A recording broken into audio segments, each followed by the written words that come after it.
este año, donde distintos tribunales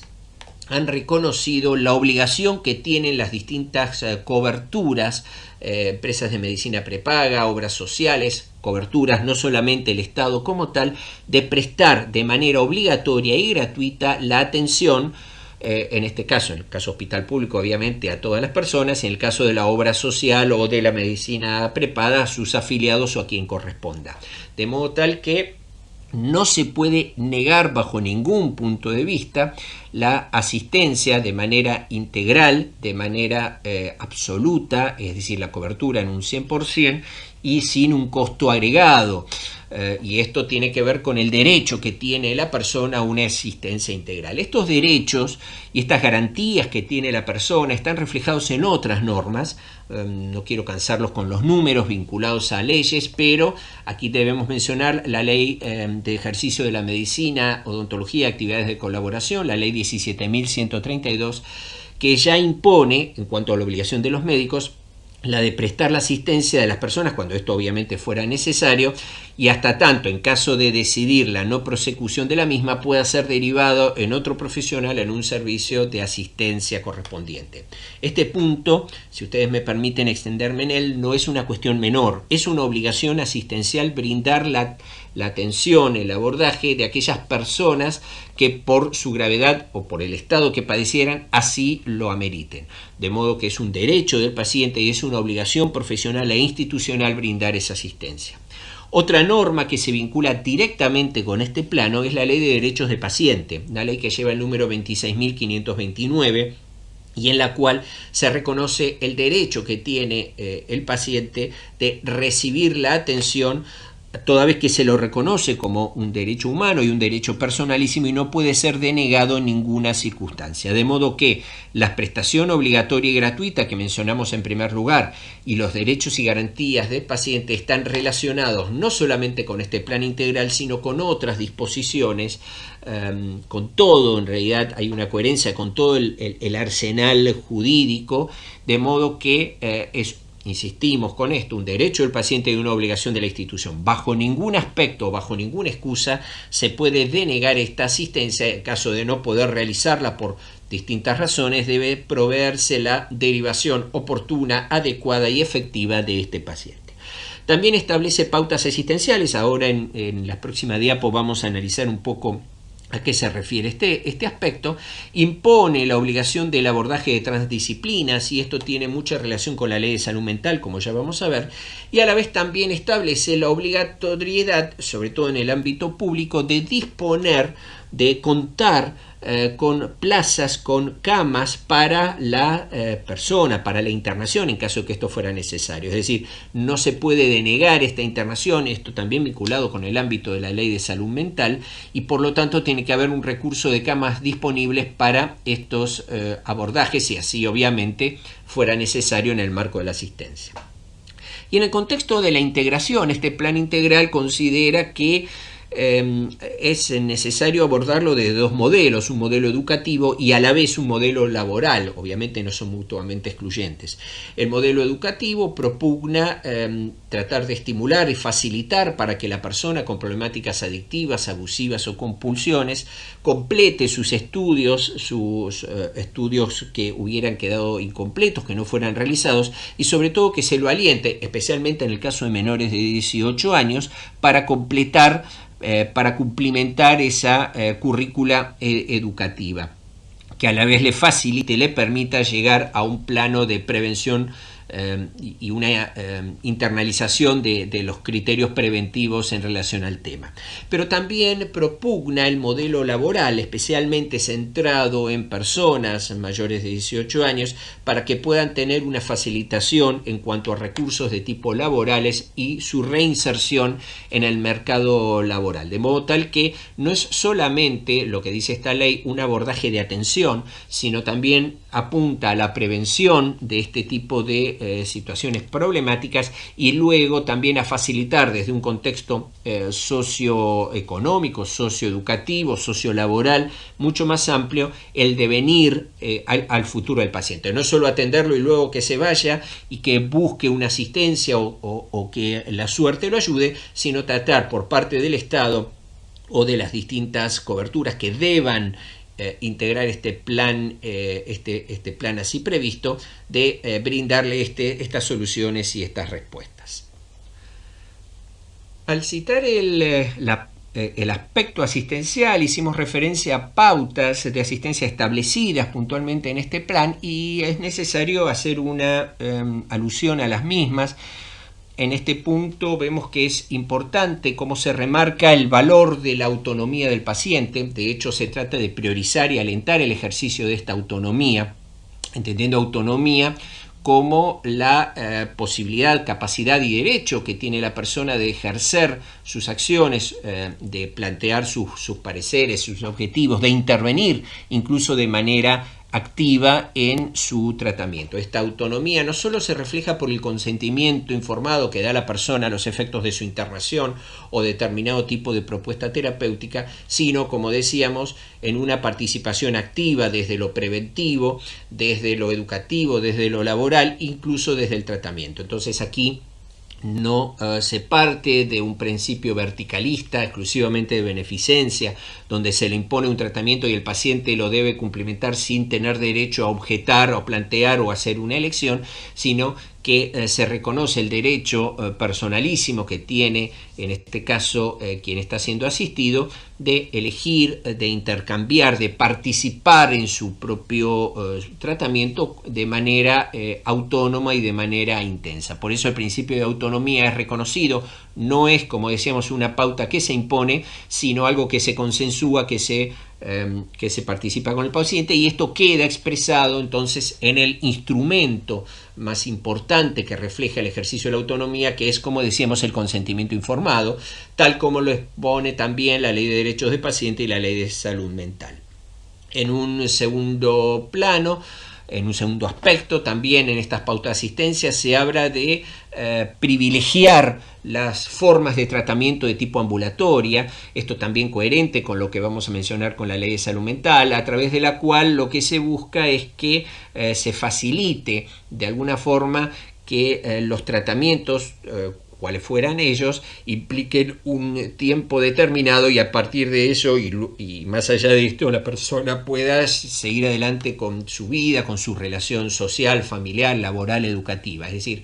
restringir a lo máximo posible los procedimientos de internación, porque esto de alguna manera implicaría apartarlo de su vida cotidiana, y privilegiar los tratamientos ambulatorios colocándolos como tales en carácter prioritario. Esto no implica, obviamente, que si se requiere una internación, la misma debe procederse, pero, insisto, se trata de privilegiar los tratamientos ambulatorios con carácter de prioridad de mayor nivel.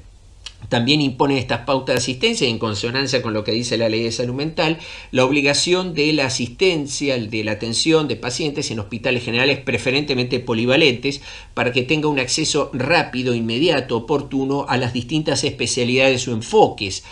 que requiere su atención. Toxicología, psiquiatría, clínica médica, las distintas endocrinología, las distintas especialidades que pueden estar vinculadas con su tratamiento, con su asistencia. Por lo tanto, el privilegio, lo más importante, lo que se busca es que sean hospitales generales polivalentes, y por lo tanto restringirlo a ámbitos exclusivamente monovalentes. De allí en un intento de evitar la excesiva manicomialización y así abrirlo a un ámbito de atención general y amplia, no tan restringida. Y a la vez genera, y este es un dato muy interesante, los modelos de reducción de daños, lo que considera modelos de reducción de daño, entendiendo como aquellas conductas que apuntan a reducir los riesgos para la salud de manera individual y colectiva,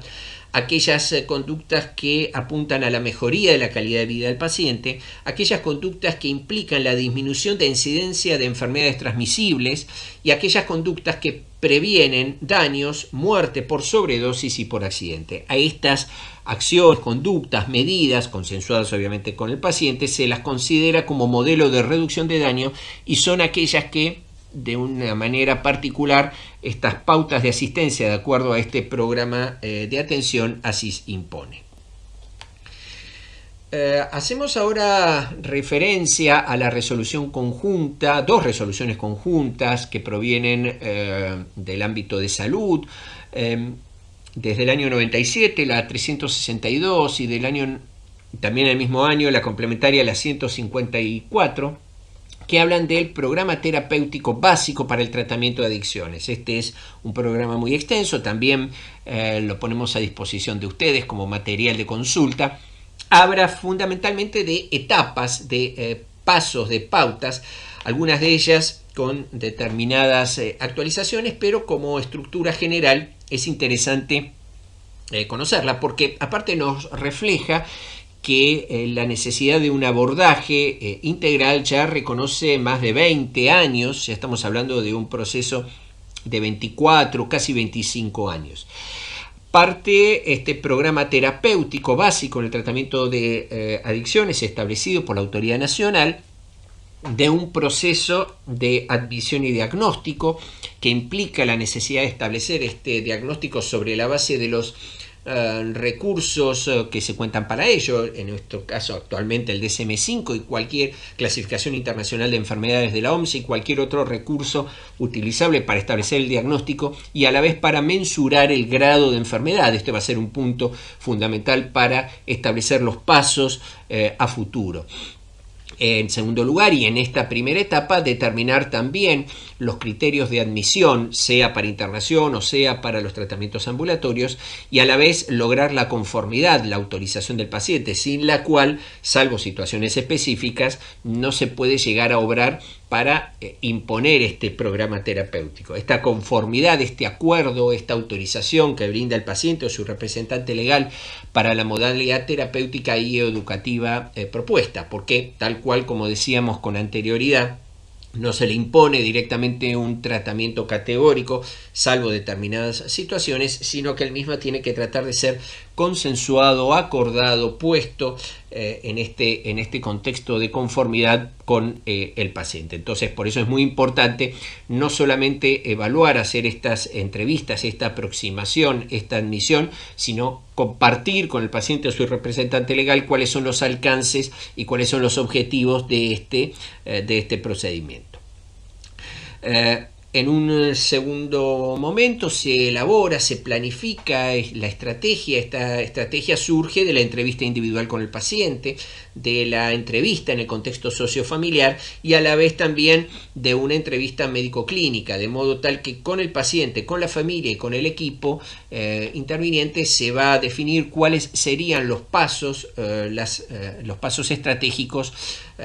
a proponer y en caso de que haya acuerdo ya directamente ir por el tratamiento propiamente dicho. Sí es importante recordar, y por eso lo mencionamos, que el diagnóstico médico-psicológico, este diagnóstico integral, se recomienda realizarlo a partir de la cuarta semana de tratamiento. Esto sobre todo para definir si los síntomas que presenta la persona son manifestación de un trastorno mental independiente que no esté inducido por sustancias, lo cual nos lleva ya directamente al ámbito de la psiquiatría, o por el contrario se trata de un trastorno persistente que es inducido por sustancias. Obviamente, y en este punto debemos ante todo recordar que debe estar durante este periodo obviamente libre de consumo, porque evidentemente si mantiene el consumo, este diagnóstico médico-psicológico se dificulta, sobre todo por no poder deducir si son, como vemos, manifestaciones de trastorno independiente no inducido por sustancias o por el contrario si responden a estas como resultado. Entonces, una vez ya elaborado este diagnóstico, una vez elaborada esta estrategia, pasamos al tratamiento propiamente dicho. Y este tratamiento propiamente dicho va a tener distintas etapas. El programa establece no solamente los criterios básicos generales, sino los distintos intervinientes básicos necesarios, entendiendo como equipo integrante, tales como médicos, médicas, psicólogos, psicólogas, asistentes ocupacionales y otros integrantes de los mismos, incluso en algunos de ellos hasta nutricionistas. El listado de cada uno de los integrantes corresponde a cada tratamiento y está establecido, insisto, en el programa y por lo tanto y en honor al tiempo lo vamos a obviar porque obviamente va a acompañar esta información a la bibliografía que adjuntamos. También el programa prevé el tiempo mínimo que debe considerarse cada uno de estos tratamientos, tiempo que no es, y por eso insistimos en la expresión mínimo, el que luego del cual ya se considera cumplimentadas las metas. Es decir, hay un periodo mínimo que va a permitir, a partir de su reevaluación, ver si continúa en esa misma etapa o debe pasar a otro tipo de alternativas de tratamiento. Dicho en otros términos, que una persona se encuentre bajo tratamiento ambulatorio no implica que en algún momento y por alguna circunstancia no deba pasar alguna otra de las fases o partes del programa. Los tratamientos previstos, como vemos, menciona el tratamiento ambulatorio, que es el que se trata de privilegiar en la medida de lo posible, que trata de ser lo más restrictivo, de pérdida de libertad, que pueda ser factible, que facilite la interacción, el intercambio de la persona con su medio, con su entorno, con sus actividades habituales. Pero también se propone tratamientos en centro de día, donde la persona pasa desde un horario temprano hasta cercanías de horarios nocturnos para su tratamiento, para su interacción, para su abordaje por la adicción que presenta, pero luego, en la medida que se aproxima el horario nocturno, ya se puede retirar, sobre todo aplicando este tratamiento cuando fuera factible a partir del ámbito de contención y de apoyo en el contexto familiar, en el contexto de pertenencia, que la persona no solamente se relacione, sino que pernocte con su propia familia. Es decir, aquí un abordaje que no es continuo, sino solamente durante el ámbito del día, pero complementario de alguna manera con la interacción familiar en horario nocturno. También hay una alternativa que es el tratamiento residencial o directamente en internación. Ahí ya lo tenemos a la persona a las 24 horas cuando el caso así lo amerite, mientras ocupe el tiempo que sea necesario, no tanto a lo mejor para completar el abordaje, sino por lo menos para un primer momento. Insistimos con lo que decíamos antes, este tratamiento residencial o de internación puede ser luego complementado con un tratamiento de centro de día o ambulatorio en la medida que el progreso significativo va logrando resultados, de modo tal que no es necesario cumplimentar todos los objetivos en una sola etapa, sino que las mismas pueden ser evolutivas, atenuando el periodo, el tiempo o, en caso de complicaciones, obviamente extendiéndolo. También hay centros de admisión y diagnóstico que cumplirán a lo mejor el objetivo, este primer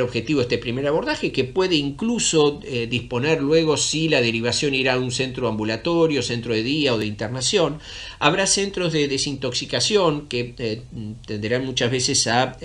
tratamientos más bien de tipo crónicos con las variables que hemos visto, pero que van a tener una propuesta, un mecanismo de tipo dinámico, no un mecanismo de tipo estricto, que estará relacionado especialmente con las fases y evolución que tiene la persona en cuanto a su adicción. Y habrá otro tipo de alternativas que son los centros de noche. A diferencia del centro de día, es el que permite que la persona desarrolle su actividad laboral, social, educativa, pero luego ingrese a estos centros para pernoctar, y esto más que nada porque su ámbito de continencia o de pertenencia no es el adecuado o carece del mismo, o por algún motivo sería mucho más conveniente que la persona descanse, pernocte en estos lugares. Como vemos, estas son distintas alternativas que no son únicas, que pueden ser intercambiables y que marcan la fase progresiva en este programa terapéutico.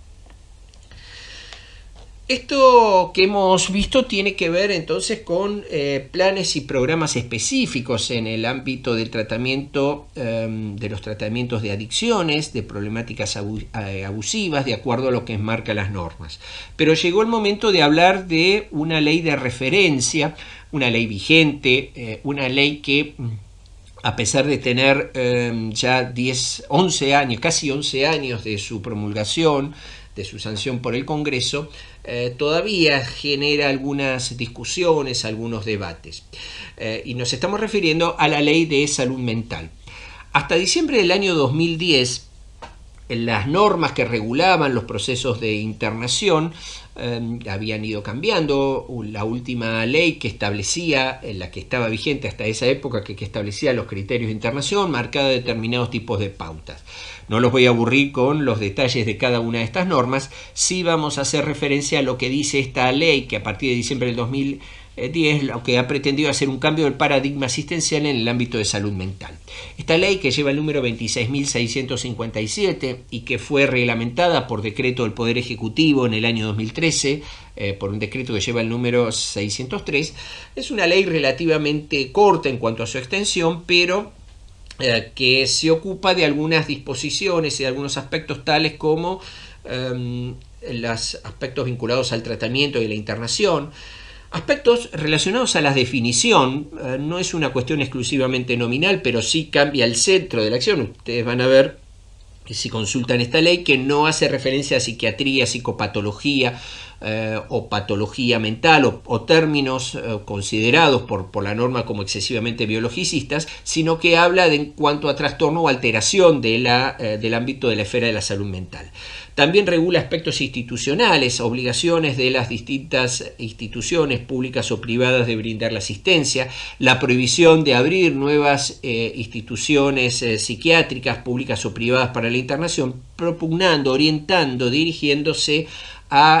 como objetivo esencial a una asistencia en el ámbito de hospitales generales. Y a la vez también establece los criterios de fiscalización, la creación de una estructura conocida con el nombre de órgano de revisión, que será quien tenga en su potestad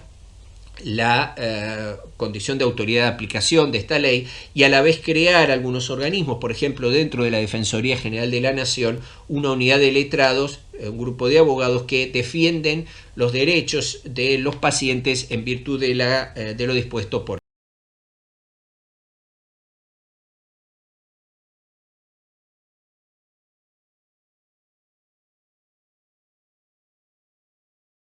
esta ley. Vamos a adentrarnos a los aspectos más importantes y de mayor interés de esta ley. En primer lugar, lo que hace esta disposición es considerar desde su definición que la problemática de salud mental es un proceso, no es un momento determinado, por lo tanto es una proyección en el tiempo de tipo histórica, socioeconómico, cultural, biológica y psicológica. Pretende ante todo sacarle un dominio, un ejercicio único al ámbito de la medicina, especialmente de la psiquiatría, y lo comparte con la psicología, con el trabajo social, con trabajo ocupacional, con enfermería, con otras disciplinas que pueden llegar a intervenir, trabajando sobre la construcción social de derechos y apuntando a la preservación y al mejoramiento de la salud mental. Lo importante en este punto es considerar que la problemática de las adicciones se entronca con la misma ley, porque ustedes dirán hasta aquí, bueno, pero nos estamos metiendo en una ley que tiene que ver o se vincula con la psiquiatría como tal. En realidad nos estamos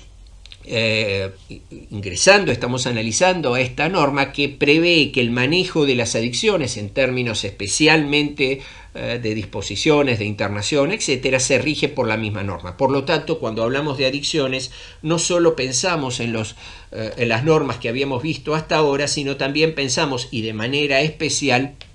en aquellas normas, en aquellas disposiciones que surge desde esta ley. De allí que esta ley no solamente se ocupa de la patología en contexto de lo psiquiátrico, como lo conocemos en el ámbito de la salud, sino también de los efectos, de las acciones, de las medidas en el contexto de adicciones. Por lo tanto, hablar de ley de salud mental involucra también a las adicciones como generadores de afecciones de tipo biológicas, psicológicas, incluso culturales, socioeconómicas, y por lo tanto se rige por la misma norma. Y acá llegamos a un punto que, si ustedes me permiten, vamos a analizar con un mayor detalle, con una mayor profundidad, que tiene que ver con la internación. Esta ley no se ocupa exclusivamente de la internación, regula aspectos tales como los derechos de los pacientes, las obligaciones de las instituciones, la necesidad de un abordaje de equipo multidisciplinario, las características del órgano de revisión, que va a ser quien audite la norma, pero uno de los puntos de mayor interés y preocupación en el contexto médico tiene que ver con la internación, porque hace a la cuestión esencial de en qué casos se puede proceder a este a este recurso y con qué características se realiza. Esto ha hecho también que interpretaciones erróneas de la norma hagan que algunos equipos de salud, algunos profesionales soliciten internación a través de pedido a la justicia, cosa que no es en todos los casos necesaria, como vamos a ver, o que directamente se nieguen a intervenir o internar con el argumento de que se requiere alguna autorización especial. No es así. La ley dispone, como vemos, dos modalidades de internación: la modalidad voluntaria y la modalidad involuntaria. La modalidad o la forma voluntaria de internación debe ser lo más breve y restrictiva posible, en consonancia a todo lo que hemos hablado hasta aquí, y especialmente centrada breve en cuanto al tiempo necesario, mínimo y suficiente para por lo menos iniciar el tratamiento de abordaje. No es necesario complementar o completar el programa terapéutico establecido, y debe ser lo más restrictiva posible, porque lo que dice la disposición es que la internación sea el último recurso, que se aliente la forma ambulatoria, la forma participativa en un contexto social, y que solamente cuando el mismo no es posible o no es recomendable se pueda recurrir a la internación. De modo que solamente en casos que no admitan otras opciones y por el menor tiempo posible se genera esta forma de internación voluntaria, la cual será reevaluada en cuanto a sus motivos y sus fundamentos cada 30 días por parte del juzgado que sí tome conocimiento, como vamos a ver más adelante, de esta internación, pero que una vez cumplimentados los 60 días de la misma debe ser, el juez debe en este caso reevaluar, debe solicitar a partir de la intervención de los múltiples actores que intervienen en ello, determinar si corresponde mantener la internación o modificarla o incluso otorgar el alta. Lo que sí es importante reconocer que para proceder a esta internación se requiere el consentimiento informado de la persona o de su representante legal en caso de que ésta no la pudiera brindar en virtud de su estado. De modo que, al igual que cualquier otra internación en el ámbito asistencial, la ausencia de consentimiento informado por escrito no autoriza o impide de alguna manera la internación voluntaria. De modo que, por ejemplo, ante un abordaje de un paciente que requiere por su problemática adictiva una internación, brinda su consentimiento, se trata de establecer un programa que sea lo más breve y restrictivo posible con acuerdo del paciente. Esto facilita la internación y así no hay ningún tipo de objeción, ni siquiera tiene que haber una autorización judicial. Sí se pone en conocimiento, obviamente, de la justicia competente esta situación, incluso por derivaciones que ya vamos a ver, pero no requiere una orden o una internación o un aval judicial. Es un acto médico y por lo tanto lo único que requiere es el acuerdo entre el equipo de salud, el equipo multidisciplinario y el paciente o su representante legal. Pero el problema más frecuente lo generan las internaciones de tipo involuntaria. Son aquellas en las cuales se procede a la internación sin tener un consentimiento, una autorización del paciente o su representante legal, o a pesar de la negativa de estos. Para que exista una internación involuntaria tiene que existir, y esto es categórico, por eso lo remarcamos especialmente con ese color rojo en esta diapositiva, un riesgo cierto e inminente. Si no existe riesgo cierto e inminente, no se puede proceder a una internación involuntaria. Por otro lado, y esto es muy importante recordarlo, una internación involuntaria no surge de una orden judicial, salvo cuando, estando todas las condiciones de internación, el equipo de salud no proceda a realizarlo. De modo que, como integrante de un equipo de salud, yo no le puedo pedir a un juez una orden para proceder a internarlo si existe un riesgo cierto e inminente, sino que